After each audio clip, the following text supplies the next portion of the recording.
الحمدللہ رب العالمین الذی من علینا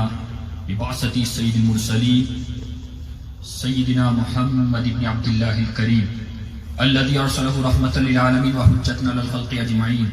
اشہد ان لا الہ الا اللہ وحدہ لا شریک لہ واشہد ان سیدنا مولانا محمد عبدہ ورسولہ اما بعد فاعوذ باللہ من الشیطان الرجیم بسم اللہ الرحمن الرحیم کما ارسلنا فیکم رسولا منکم یتلو علیکم آیاتنا ویزکیکم ویعلمکم الکتاب والحکمت ویعلمکم ما لم تکونوا تعلمون صدق اللہ العظیم وبلغنا رسولہ النبی الامین المکین الکریم ونحن على ذلك لمن الشاہدین والشاکرین والذاکرین والحمد للہ رب العالمین. بالخصوص معزز مکرم پیکر اخلاص الوفا حضرت علامہ سید اویس رضا قاضی صاحب قبلہ و دیگر ممبر پر رونق افروز سادات کرام علماء ذی وقار اور حاضرین مجلس، السلام علیکم ورحمۃ اللہ تعالی وبرکاتہ. آئیے تلاوت کردہ آیت کریمہ کے متعلق کچھ گزارشات آپ کی سماعتوں کے حوالے کی جائیں. حسب معمول اپنے اور ساری کائنات کے مرکز عقیدت آقا نامدار شفیع روز جزا جناب احمد مصطفیٰ محمد مصطفیٰ صلی اللہ علیہ وسلم کی بارگاہ پرانوار میں محبت کے ساتھ بسط خلود ہدیہ دل پیش کرنے اور پڑھیں اللہم صلی علی سیدنا محمد طب القلوب و دوائها وعافیت الابدان و شفائها ونور الابصار و ضیائها وعلى آلہ وصحبہ وبارک وسلم صلاة تبقى وتدوم بدوام الملك الحي القيوم صلاة وسلام عليك يا رسول اللہ صلی اللہ تعالی علیہ وسلم. میں اس عظیم الشان اور باوقار تقریر کے انعقاد پر بالخصوص محب محترم حضرت علامہ سید اویس صاحب قبلہ اور انتظامیہ کو دل کے اٹہ گہرائیوں سے مبارکبادی پیش کرتا ہوں. اللہ تبارک تعالیٰ میلاد رسول کے صدقے میں انتظامیہ اور ہمارے محب محترم سمیت ہم تمام کو آقا کریم کی بعثت اور میلاد کا صدقہ عطا فرمائے، دنیا میں سربلندی اور آخرت میں سرخروی عطا فرمائے. دوستان محترم، اللہ کے رسول صلی اللہ تعالی وسلم کی آمد سے پیشتر ذلت اور رسوائی کے بحر عمیق میں دنیا کے انسان پھنسے ہوئے تھے اور انسان اخلاق اور کریکٹر نام کی کوئی چیز کو جانتا ہی نہیں تھا. جو جتنا طاقتور اور زبردست قدرت والا ہوتا وہ اتنا ہی زیادہ ظلم کرنا اپنے لیے فخر سمجھتا تھا. یتیموں کا مال کھانا اور ان کی پراپرٹی اور ملکیت پر قبضہ کر لینا یہ اپنے لیے بہت بڑی بات سمجھتے تھے اور یہ ان کی عادتوں میں یہ چیزیں شامل تھی. زندہ پیدا ہونے والی بچی کو زندہ دفن کر دینا، بیواؤں کو گھر سے باہر نکال دینا، یہ برے اخلاق ان اہل عرب کے اندر رائج ہو چکے تھے. لیکن جب رحمت للعالمین کا صحرا سجا کر لباس بشری میں میرے آقا کریم صلی اللہ تعالی وسلم دنیا میں تشریف لائے، دنیا کے اندر عظیم شان انقلاب سا نظام قائم ہو گیا. حضور آئے، ہدایت آ گئی، حضور آئے، تعلیمات آ گئی، نبی آ گئے، معاشرت آ گئی، نبی آ گئے، معاملات آ گئے، نبی آ گئے، تربیت آ گئی، نبی آ گئے، اخلاق آ گئے اور نبی آ گئے، بھائی چارگی آ گئی،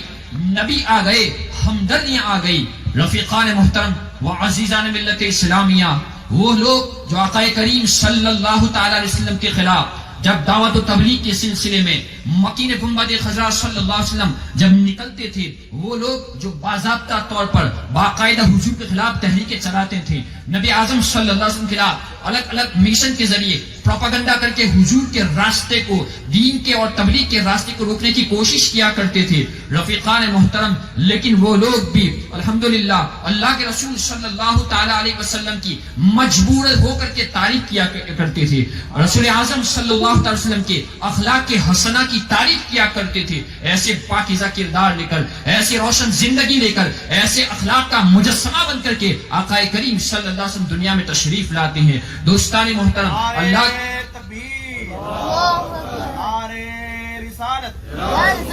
جشن عید میلاد النبی، غوثیہ اسلامک ٹرسٹ اور مائل سنت۔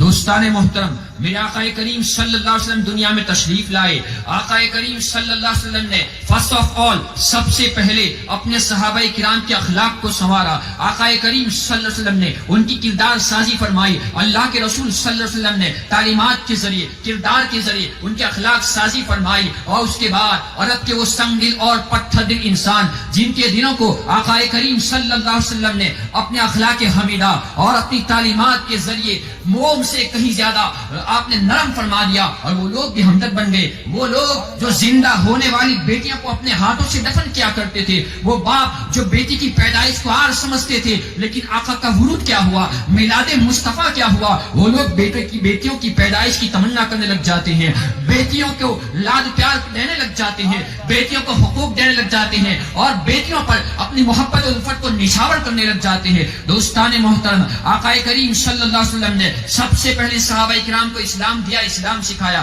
صحابہ نے تابعین کو سکھایا، تابعین نے تابعین کو سکھایا، یوں سلسلہ چلتا رہا یہاں تک کہ اسلام پوری دنیا کے اندر پھیل جاتا ہے، اور اسلام اپنے پر پوری دنیا میں پھیلا دیتا ہے، اور آج اسلام کا شجر طوبہ جو پوری دنیا کے اندر پھیلا ہوا ہے اور through out one spirit out ہوا ہے۔ رفیقان محترم، اور میں اور آپ اور پوری دنیا کے مومن اسلام کے درخت کے نیچے سکون اور اطمینان کی راحت کی سانسیں لے رہے ہیں۔ ہم اسلام کے درخت کے نیچے ایمان کے اور اسلام کی زندگی گزار رہے ہیں۔ دوستان محترم، یقین جانو یہ صحابہ کرام کی قربانیاں ہیں، اسلاف امت کی قربانیاں ہیں، ورنہ اسلام دشمن طاقتیں اور وہ ہزاروں اسلام کے دشمن ہونے کے باوجود، ہزاروں دشمنوں کے ایڑی چوٹی کی طاقت لگانے کے باوجود آج اسلام کا پودا، اسلام کا درخت اپنی جگہ اٹل ہے، اٹل رہے گا۔ یہ صحابہ کی قربانیاں ہیں، ان کی روحانیت ہے، اور ان کے پیچھے آقا کریم صلی اللہ علیہ وسلم تعلیمات بھی رہا ہے۔ سبحان اللہ، نعرہ تکبیر، نعرہ رسالت، جشن عید میلاد النبی، سرکار کی آمد، آقا کی آمد، داتا کی آمد، مکی کی آمد، مدنی کی آمد، نعرہ حیدری، نعرہ غوثیہ۔ عزیزان ملت، اور یہ بات بالکل صحیح ہے، آج لاکھوں میں ہوتے ہوئے، کروڑوں میں ہوتے ہوئے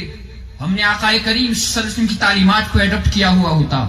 ہم نے نبی پاک صلی اللہ علیہ وسلم کی سیرت کو اپنایا ہوتا، ہم نے اپنے وجود کو نبی کی سیرت کے آئینے میں ہم نے ڈھانچا ہوتا۔ اللہ اکبر، چاہے وہ گھر میں ہو یا دکان میں ہو، جلوت میں ہو یا خلوت میں ہو، سفر میں ہو یا حضر میں ہو، جہاں کہیں رہتے ہوئے ہم نے آقا کریم صلی اللہ علیہ وسلم کے آئینے کی روشنی میں، ان کی تعلیمات کی روشنی میں ہم نے آپ کو ڈھالا ہوتا، ان کے مطابق ہم نے زندگی گزاری ہوتی۔ دوستان محترم، تو آج ہماری وہ حالت نہ بنتی جو آج ہماری حالت بن رہی ہے، ہم اس قدر ذلیل اور خوار نہ ہوتے جو آج ہمیں ذلیل اور خوار کرنے کی کوششیں کی جا رہی ہیں۔ بعثت آقا کا مقصد کیا ہے؟ بعثت نبی کا مقصد کیا ہے؟ میلاد مصطفیٰ کا مقصد کیا ہے؟ نبی نے تو بیان فرمایا ہی ہے، قرآن کی آیتیں بابانگے دھول اعلان کر رہی ہے، کما ارسلنا فیکم رسولا منکم یتلو علیکم آیاتنا ویزکیکم ویعلمکم الکتاب والحکمہ ویعلمکم ما لم تکونوا تعلمون۔ جیسا کہ ہم نے ایک رسول تمہیں بھیجا ہے، ہماری آیتیں وہ تم پر تلاوت کرتا ہے، وہ تمہیں صاف ستھرا کرتا ہے، حکمت اور کتاب کی باتیں سکھاتا ہے، وہ سکھاتا ہے جو تم نہیں جانتے تھے۔ حضور دنیا میں تشریف لائے، میلاد مصطفیٰ ہوئی، آقا کریم صلی اللہ علیہ وسلم دنیا میں تشریف لائے، اللہ کی نشانیاں بتانے کے لیے تشریف لائے، وحدہ لا شریک کی عبادت کے لائق ہے یہ بتانے کے لیے تشریف لائے، اور آقا کریم صلی اللہ علیہ وسلم یہ بتانے وہی اصلی معین اور مددگار ہے یہ بتانے کے لیے تشریف لائے۔ اے انسانو،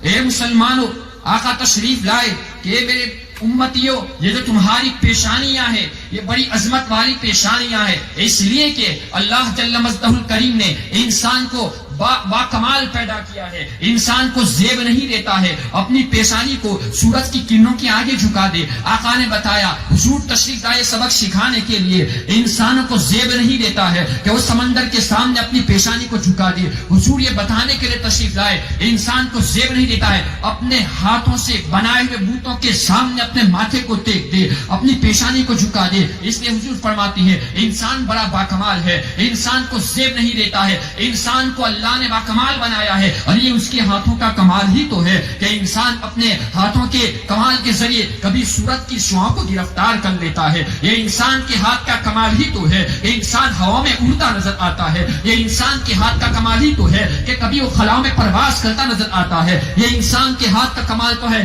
ہزاروں ٹن سامان لے کر کے سمندر کے سینے کی پر سفر کرتا چلا جاتا ہے. نبی آئے، میلاد مصطفیٰ ہوئی، بعثت نبوی ہوئی، میرے آقا نے بتا دیا کہ انسان کو اللہ نے با کمال پیدا فرمایا ہے. اس کی پیشانی نہ سورج کی کرنوں کے سامنے جھکے گی، نہ وہ اپنے بنائے ہوئے بتوں کے سامنے جھکے گا، نہ وہ معبودان باطل کے سامنے جھکے گا. یہ پیشانی جھکے گی، حضور آئے بتایا اگر جھکے گی تو وحدہ لا شریک کے سامنے جھکے گی. یہ پیشانی جھکے گی تو رب العالمین کے سامنے جھکے گی. حضور نے بتایا یہ پیشانی جھکے گی، مالک یوم الدین کے سامنے جھکے گی. یہ آقا آئے، حضور نے ہمیں یہ سبق عطا فرمایا.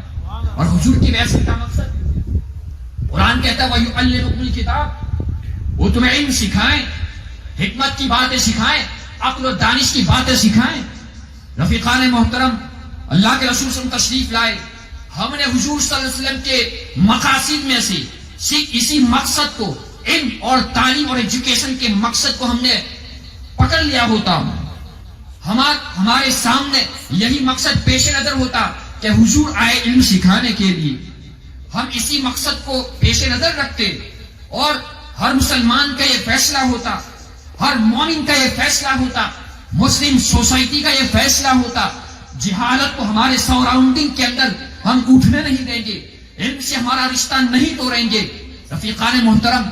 علم سے ہم اپنا ناطہ نہیں توڑیں گے، جہالت کو اپنے آجو باجو میں اڑوس پڑوس کے اندر بلکہ اس کے قریب بھی نہیں جائیں گے. اور اسی لیے تو کہا گیا ہے العلم للمرء کمثل الماء للسمك، علم آدمی کے لیے ایسا ہی ضروری ہے جیسے مچھلی کے لیے پانی ضروری ہے. جیسے بغیر علم کے آدمی جہالت کی وادی میں بھٹک کر کے وہ گمراہ ہو جاتا ہے، حتیٰ کہ ایمان سے بھی وہ ہاتھ دھو بیٹھتا ہے. اگر اسی کو ہم نے پیش نظر رکھا ہوتا کہ ہم اپنے سراؤنڈنگ کے اندر ہم جہالت کو اٹھنے نہیں دیں گے، ہم علم سے اپنا رشتہ نہیں توڑیں گے، تو رفیقان محترم، دوستوں اور بزرگوں، آج دنیا ہمیں جاہل نہیں کہتی، آج دنیا ہمیں ان پڑھ نہیں کہتی، اور رفیقان محترم آج دنیا ہمیں جاہل کہہ رہی ہے، آج ایجوکیٹ کے تانے دے رہی ہے. ذرا سوچو تو صحیح، وہ مقدس اور پاکیزہ مذہب جس کی بنیاد علم ہو، جس قوم کی کتاب کی نازل ہونے والی پہلی وہی علم ہو، جس قوم کے آئیڈیل اور رہنما کا میشن اور مقصد بعثت علم ہو،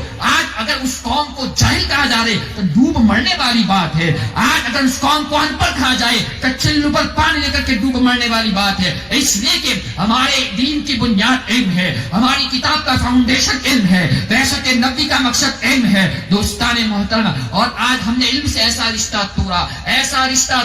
ایسا نادا توڑا، معاف کیجیے گا. آج قومی مسلم سوسائٹی اور مسلم محلوں کا سروے کیا جائے، جائزہ کیا جائے، ارے ان سے پوچھا جائے تو انہوں نے اتنی اہمیت بھی نہیں دی ہے، اتنا بھی ہوش نہیں ہے، انہیں کلمہ تک یاد نہیں ہے، انہیں یہ مبادیات میں سے انہیں بنیادی کلمات بھی یاد نہیں ہے، کلمہ بھی یاد نہیں. کاش کہ اگر اتنا تو یاد کر لیتا کہ موت کا کوئی بھروسہ نہیں ہے، چلتے چلتے یہ روح نکل جائے، چلتے چلتے عطا پتہ نہیں موت آ جائے، ارے کلمہ یاد ہوگا تو کم از کم کلمہ تو پڑھ لو. اس پر توجہ ہی نہیں دی، اس پر ہم نے اہمیت ہی نہیں دی، کلمہ بھی یاد نہیں ہے. کم از کم جو ڈیلی روٹین کی چیزیں ہیں، جو ہماری روز مرہ کی چیزیں ہیں، نبی کی باتوں کو کم از کم اس میں تو امپلیمنٹ کرتے، ان میں تو داخل کرتے. نبی پاک صلی اللہ علیہ وسلم کی تعلیمات کو ان میں تو ہم امپلیمنٹ کرتے، چند باتوں کو تو اپنی زندگی کے اندر داخل کرتے. اٹھانا ہے تو کھانا کیسے کھانا ہے، تجارت کیسے کرنا ہے، اور ضیافت کیسے کرنا ہے، معاملات کیسے کرنا ہے، معاشرت کیسے کرنا ہے، سفر کیسے کرنا ہے، سونا کیسے ہے، سو کر اٹھ کر نبی کے معمولات کیا تھے، اور ہمیں بڑوں کے ساتھ کیسے پیش آنا ہے، مہمانوں کی ہاسپٹلٹی کیسے کرنا ہے، اور چھوٹوں پر شفقت کیسے کرنا ہے، یہ بھی یاد نہیں ہے۔ اب یہ چیزیں تو صرف تصور تک ہی رہ گئی ہے، جسٹ این امیجینیشن، صرف خیالات رہ گئی ہے۔ یہ حالت ہماری ہو چکی ہے۔ اور دوستان محترم، یہ بات آپ کو تسلیم کرنی پڑے گی، گھر سے لے کر کے باہر تک کی ہماری زندگی کا جائزہ لیا جائے تو دور دور تک لگتا ہی نہیں ہے کہ ہمارا تعلق مکین گنبد خضرا سے ہے، دور دور تک لگتا ہی نہیں ہے کہ ہمارا تعلق عظیم الشان قرآن جیسی کتاب سے ہے، اور دور دور تک لگتا ہی نہیں ہے کہ بزم انبیاء کے آخری خطی کے ہم امتی ہیں، دور دور تک لگتا ہی نہیں ہے کہ ہم امام الانبیاء کے امتی ہیں، اور جن کی امت میں ہونے کے لیے انبیاء دعا کرتے تھے، اپنی قسمت سے ہم نے اس کی امت ہونے میں حصہ پایا، جگہ پائی، اس کا بھی ہم نے پاس و لحاظ نہیں کیا۔ اور پھر ہمارے شب و روز کو دیکھا جائے، ہماری ایوننگ اور مارننگ اور آفٹرنون کو دیکھا جائے، کیا کوئی ہمارے قول و فعل میں ہم نے قرآن کی کسی آیت کا خیال کیا،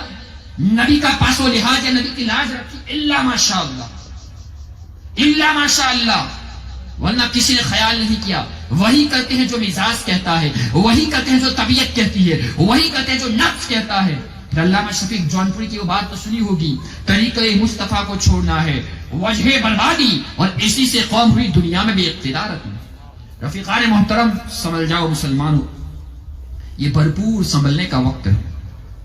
اپنے آپ کو سنبھالو اور در مصطفیٰ پہ ڈال دو، مصطفیٰ کی تعلیمات کے سائے میں آ جاؤ۔ نبی اعظم صلی اللہ علیہ وسلم جو رحمت للعالمین نے انٹائر یونیورس کے لیے، ان کے تعلیمات کے سائے میں آ جاؤ، ورنہ آنے والا دور بڑا ہنگامی دور ہے، آنے والا دور بڑا پرآشوب دور ہے۔ رفیقان محترم، آنے والا دور تمہارا ہمارا دشمن ہوگا، اس لیے کہ باطل قوتیں ہمیں بحر عمیق میں ڈالنے کی بھرپور کوشش کر رہے ہیں، اور کرے گی، اس کا مجھے بھی اندازہ ہے اور آپ کو بھی اندازہ ہے، اور ہو رہا ہے اندازہ۔ لہذا تعلیمات مصطفیٰ کے سامنے اپنے آپ کو ڈالو، رب کے فرامین کے سائے میں آ جاؤ۔ اور میں یقین کے ساتھ کہتا ہوں، اگر ہم اپنے آپ کو نبی کے شریعت کے آگے جھکا دیں گے، فرامین مصطفیٰ کے سامنے اور سائے میں آ جائیں گے، ان کی رضا کے تلے آ جائیں گے، بڑی ذمہ داری کے ساتھ میں یہ بات عرض کر رہا ہوں،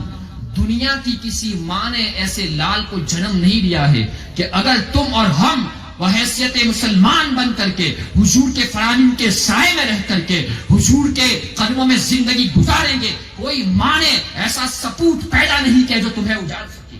یہ میں نہیں کہتا ہوں، قرآن کی آیتیں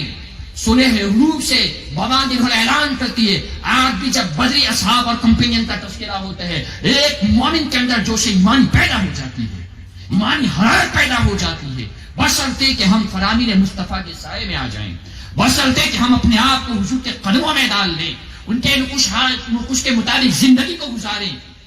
چاہے سفر میں رہیں، چاہے حضر میں رہیں، چاہے گھر میں رہیں، چاہے باہر رہیں، چاہے آفس میں رہیں، چاہے دفتر میں رہیں، چاہے دکان میں رہیں، جہاں کہیں رہیں نبی کے بن کے رہیں، جہاں کہیں رہیں نبی کے فرامین کے سائے میں رہیں، جہاں کہیں رہیں نبی کی تعلیمات کے سائے میں رہیں، انشاءاللہ پھر قرآن کا مزد جافجہ تمہارے لیے تو ہے، وَأَنْتُمُ الْأَعْلَوْنَ إِن كُنتُم مُؤْمِنِينَ، سربلند تم ہی رہو گے اگر تم سچے مومن بن جاؤ۔ لیکن شرط یہ ہے، ورنہ